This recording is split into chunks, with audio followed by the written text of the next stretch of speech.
गावन गाँव मठी ढोरा पीटा के बाबा गावन गाँव मठी ढोरा पीटा के बाबा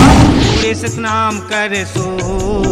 बोला देखा तेनो दीदी डोंगरी में बैठे पालथी मोर जाके देखा तेन सादल मिला डोंगरी में बैठे पालथी मोर गावन गाँव मठी ढोरा पीटा गे बाबा गावन गाँव मठी ढोरा पीटा गे बाबा उड़े सतनाम कर सो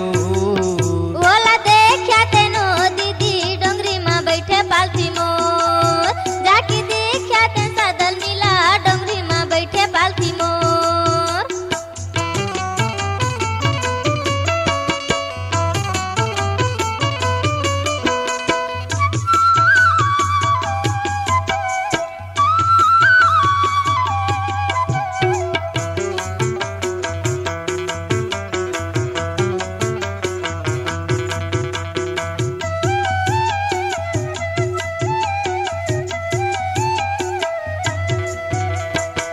धुनी में बैठ के बाबा देहला चुरो डरी धक्का तयंगरला कैसे वो सहडारी धुनी में बैठ के बाबा देहला चुरो डरी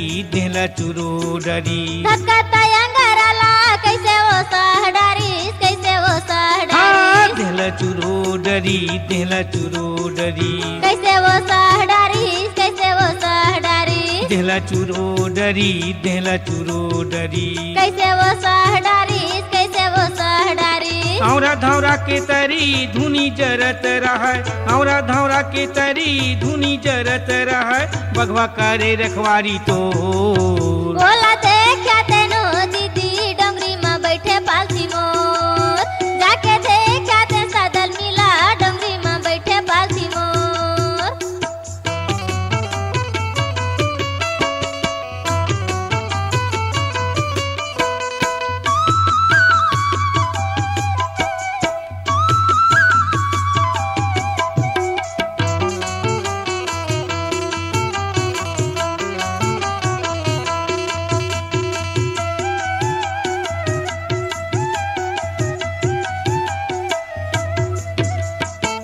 अखिल मुंजे बैठे शादी न होगे हावे बड़वो हाथ से दीदी कछु नहीं खाए हवाए अखिल मुंजे बैठे शादी न होगे हावे बड़ो हाथ से दीदी कछु नहीं खाए हवाए शादी न होगे हावे कछु नहीं खाए हवा जंगल के जंतु मना ओरे बैठे हावे जंगल के जंतु मना ओरे बैठे हावे गावत है मंगलचारी तो बोला देखा तेनो दीदी डोंगरी में बैठे पालथी मोर जाके देखा ते सादल मिला डोंगरी में बैठे पालथी मोर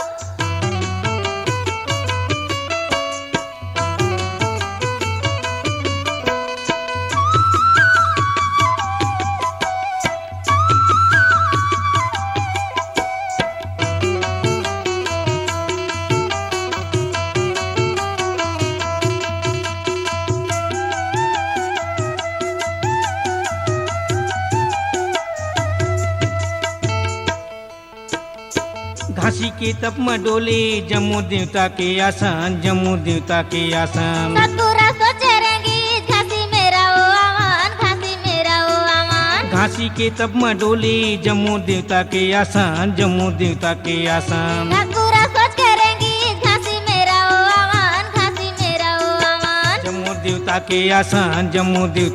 आसन घासी मेरा ओ आमान जम्मू देवता के आसन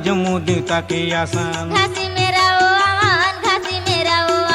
मांगले वरदान घासी तुर कर आए हावो मांगले वरदान घासी तुर कर आए हावो अमृत ले जा हाथ में तो बोला देखा तेनो दीदी डोंगरी में बैठे पालथी मोर जाके देखा ते सादल मिला डोंगरी में बैठे पालथी मोर गावन गाँव मठी ढोरा पीटा गे बाबा गावन गाँव मठी ढोरा पीटा गे बाबा उड़े सतनाम कर सो बोला देखा तेनो दीदी डोंगरी में बैठे पालथी मोर जाके देखा ते सादल मिला डोंगरी में बैठे पालथी मोर डोंगरी में बैठे पालथी मोर डोंगरी में बैठे पालथी मोर डोंगरी में बैठे पालथी मोर डोंगरी में बैठे पालथी मोर